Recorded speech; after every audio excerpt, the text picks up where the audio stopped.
and welcome to the Brookdale Visiting Writer Series show. My name is Suzanne Parker. I'm the director of the Creative Writing Program here at Brookdale, as well as an assistant professor in the English department.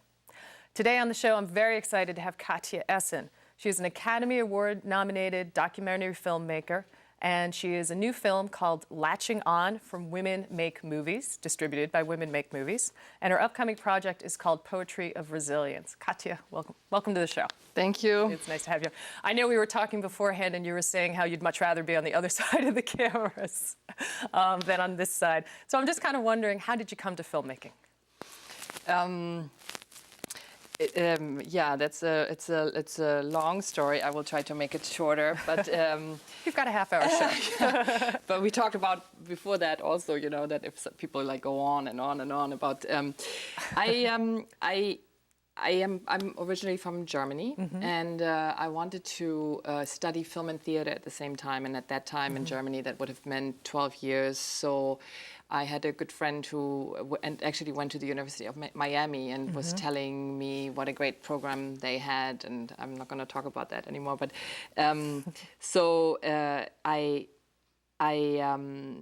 went to study at the University of Miami, and my focus was fiction.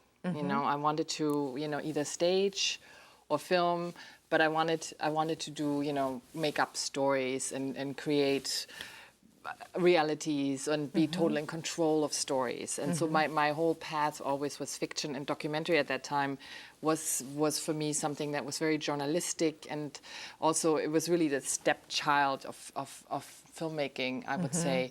I was not interested in that at all. And after I moved to New York in 1994, I still, you know, trying like everybody, you know, trying, you know, writing scripts, you know, one script after the other, you know, trying, you know, dreaming of, you know. And fiction, feature films. Feature films, yes, yes, feature films. And I did a short, you know, and, but when I was in New York, I just kept meeting these amazing people and hearing these totally wonderful stories and seeing places that I felt so, I felt like I wanted to tell these stories, and I wanted to put these people into you know, into a film. So without really knowing anything about documentary filmmaking, I bought a video camera with a DP friend of mine, and we just started following somebody around and just really creating our own, you know, finding our own way around how to make documentaries, using a lot of the fiction of the narrative, you know, elements that I had learned, you know, the arc and the three-act structure, and so after I did my first documentary, which is called Vertical Traveler, about elevators in New York, you know, I just totally fell in love in documentary filmmaking, and I've been doing documentaries since then. And I did in 2006.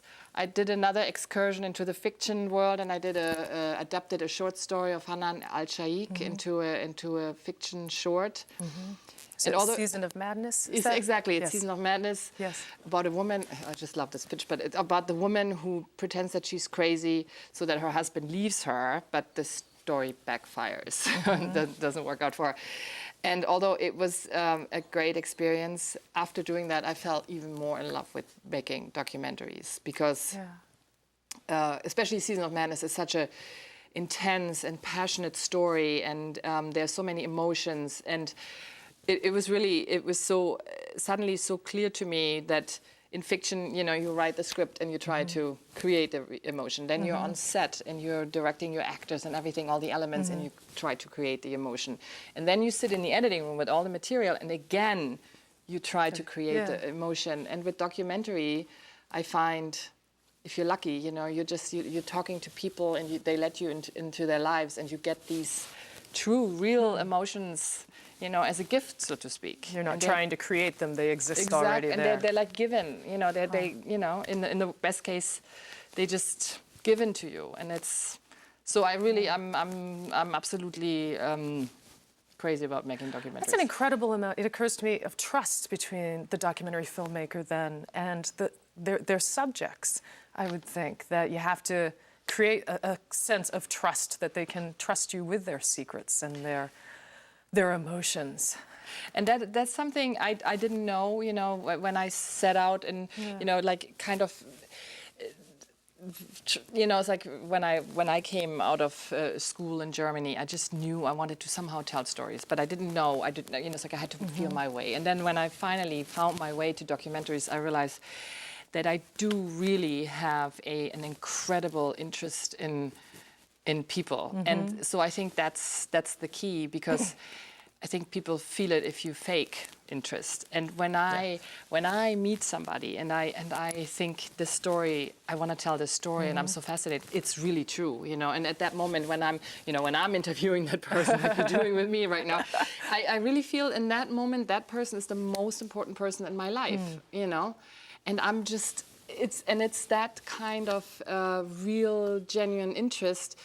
And of course, and that's never really fair, but I also create these dialogue situations where I tell them a lot about me, which is of course cut out.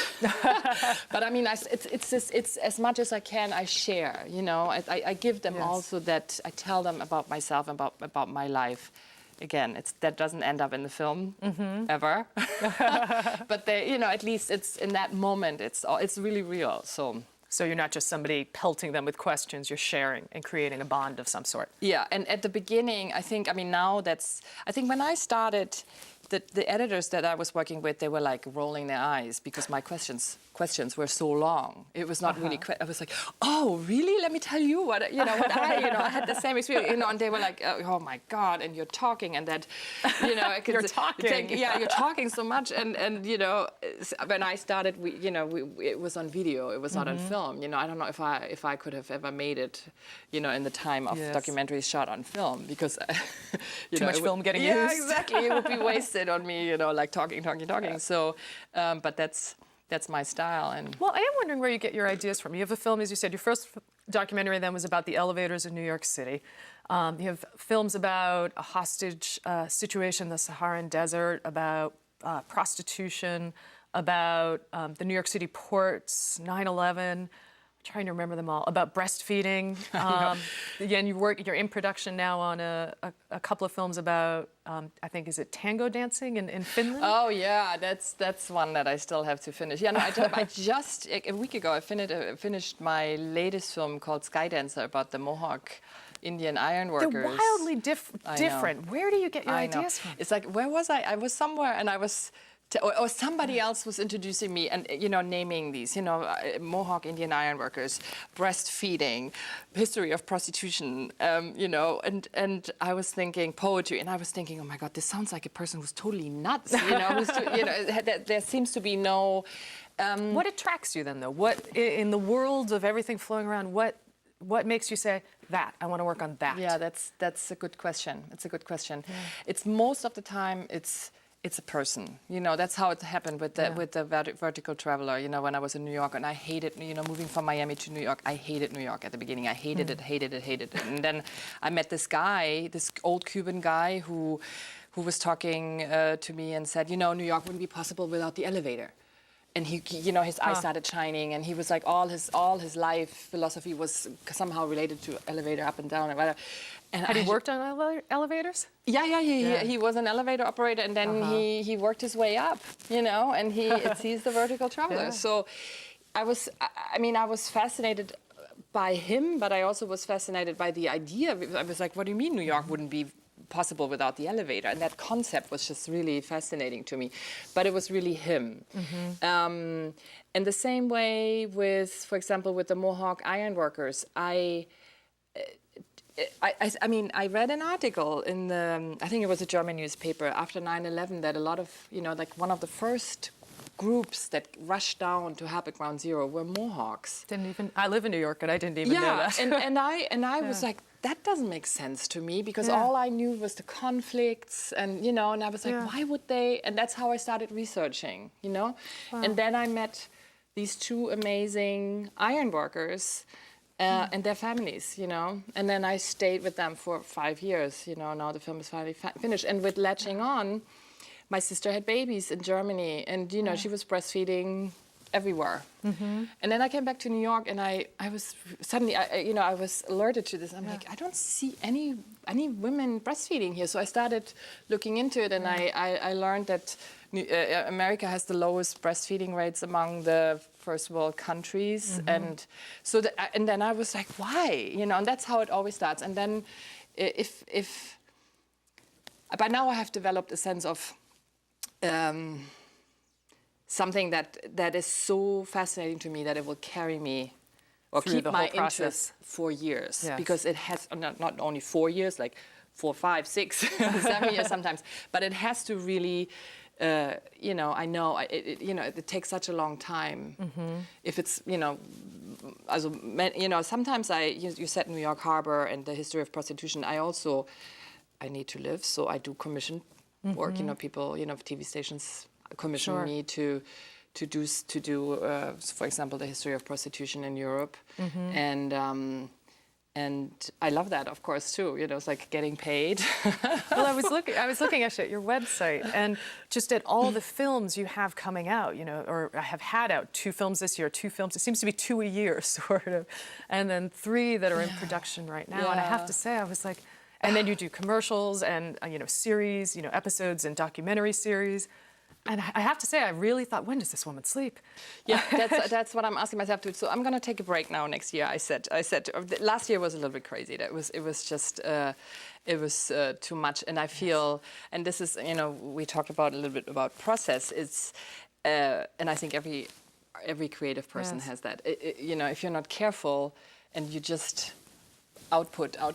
And you eventually need to stop. Yeah. Well, on that note, we are actually going to stop as well. We need to take a break. So I'm speaking with Katja Esson. Please join us after the break.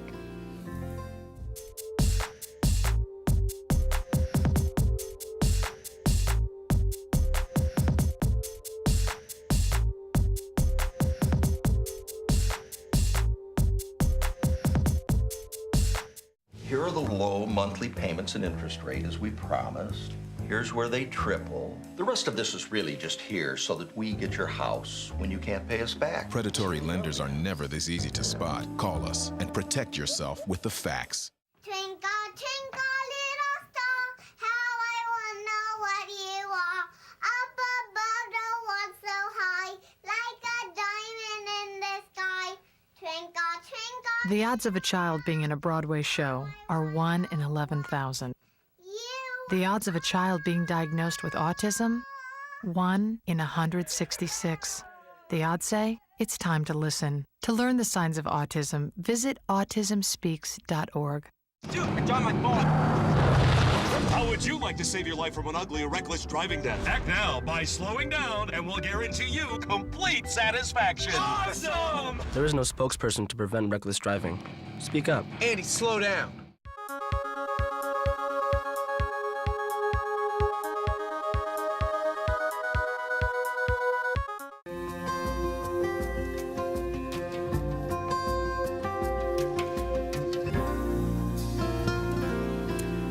Welcome back to the Brookdale Visiting Writer Series show. My name is Suzanne Parker, and I'm talking with filmmaker Katja Esson. Welcome back. I was wondering, because once you have an idea for a film, what is the process you go through to make that happen then? Or does it change for every film? It changes for every film. Sometimes the idea is so pressing that I will start researching somehow right away. Sometimes it's an idea that I kind of store, and then if it keeps bubbling up and coming up, then I know that I have to do this, so I have a lot of ideas, and some keep coming up, but sometimes it's I'm fall in love with an idea that I automatically, right away I go first to the internet probably, and I start, I start researching, and then I will learn everything I can about that topic, and I will try, and we talked about that before. Sometimes I spend years on a story, so I really immerse myself. Just in the research stage? Even before you begin filming? I mean, for example, with the film about Mohawk ironworkers, Sky Dancer, I had no idea how to get in touch with any Mohawk, you know. So what do I do? Yeah. So I did get in contact with somebody at the Smithsonian, at the Museum of the American Indian in downtown Manhattan. And she said to me, "Oh, look, there's a at the Pequot Museum. There's a talk." And you know, so I went there, and then I started to talk to people, and especially with that film, because I'm spoiled. It's like I've done a bunch of films, and I'm used to that. Normally, when I go up to people and I say, "Hey, you know, I'm a documentary filmmaker. I'm interested in, you know, would you be interested to be in my film?" Most of the time, people say, "Yeah." So now these Mohawks said, "No, thanks." Wow. And I was like, what? So it took me really literally 3 years to to create a relationship. You know, I would just keep showing up. Luckily, the wife of one of my main characters in the film is a singer.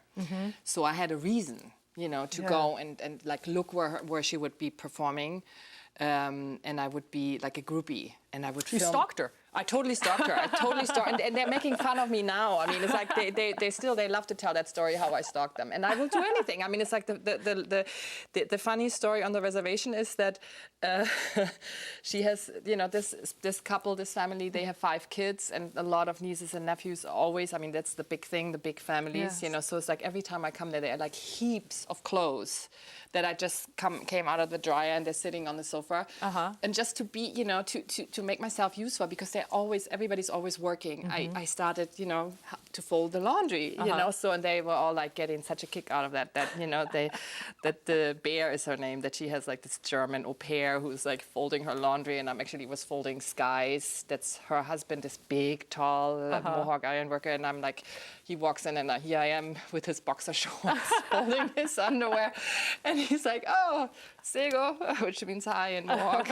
Like, put the boxer. So, but you know, it's.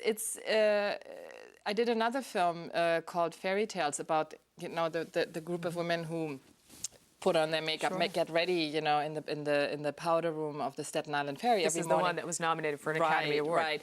But I also thought, you know, it would be so easy to go in there and just film them, and no. Did everybody just shut up when you walked in? Yeah, I mean, it's like the first time I walked in there, I didn't know any of the rules. I didn't realize that they all know each other. Yeah. I walked in there, and I thought I was so subtle, and I walked in there, I went to the stall, I walked back out. I did that a couple of mornings just to see, you know, which women. And later, and they totally ignored me, and much later they told me that every time I left the room, they would turn to each other saying, "Who's that weird woman, you know, who keeps coming in and like staring at us?" I had no idea, of course, you know. Wow. And then they tested me. They invited me to Staten Island, and I had to go to many barbecues and Mary Kay events. And the husbands had to meet me, and it was like, they also put me. I mean, it's a certain really, initiation into the group. You have to be part of it in a way. Well, your new film, which we're actually going to show clips from tonight at the Visiting Writer Series, is Poetry of Resilience. And I was wondering if you could sort of talk, that which is in production still, but I wonder if you could talk about what that film is.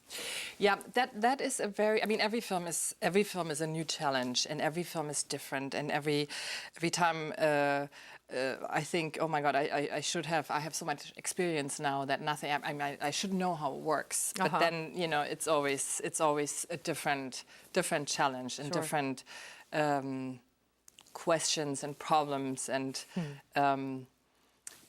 situations. So with Poetry of Resilience, and I'm going to talk about this. I have to admit, I did not know anything about poetry. Poetry was not in my, you know. I don't think you're alone in this. No, I know. So sadly, I know. It has changed. But when I was invited by a friend to document this poetry conference.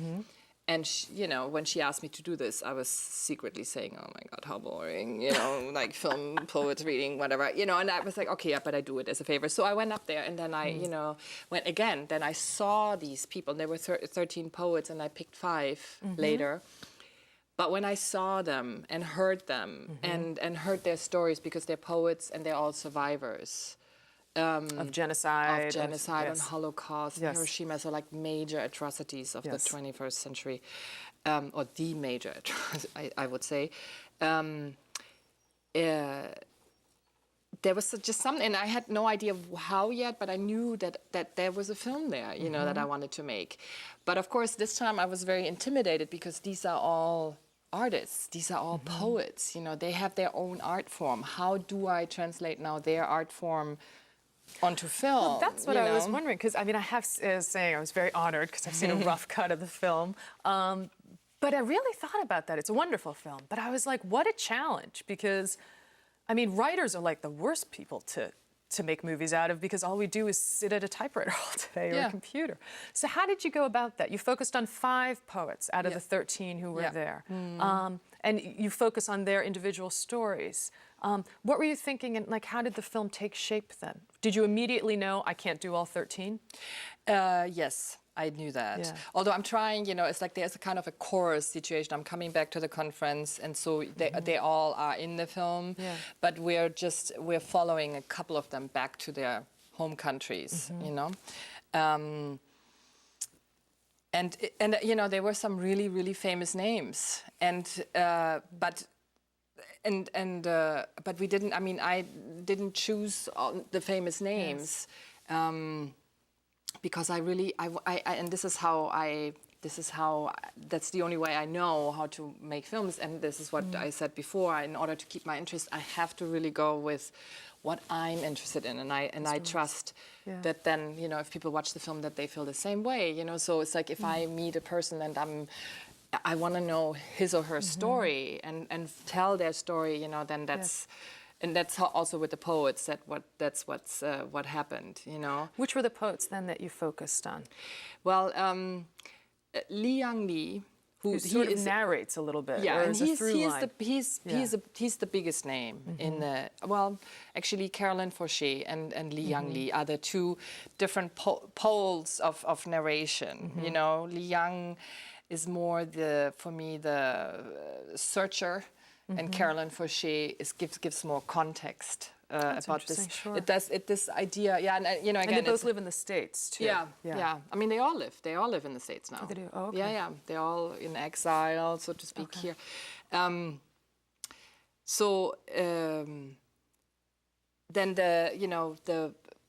because I just. You know, probably because I'm German, but also Lilian Borax-Nemetz, who is a Holocaust survivor, you know, who was in the Warsaw Ghetto.